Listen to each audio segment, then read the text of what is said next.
తెలంగాణ రాష్ట్ర ప్రభుత్వం చేపట్టిన 99 రోజుల కార్యాచరణ ప్రణాళికలో భాగంగా అంతర్గాం మండలంలో ప్రజాపాలన కార్యక్రమాన్ని నిర్వహించారు.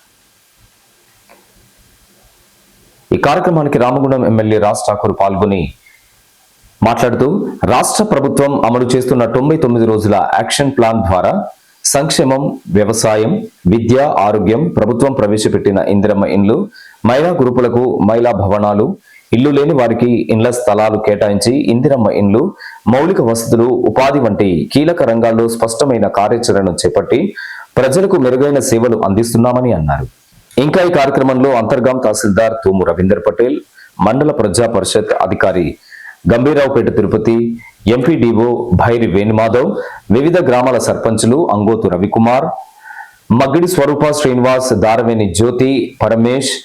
ప్రభుత్వ అధికారులు, ప్రజాప్రతినిధులు, పార్టీ నాయకులు, గ్రామ ప్రజలు తదితరులు పాల్గొన్నారు.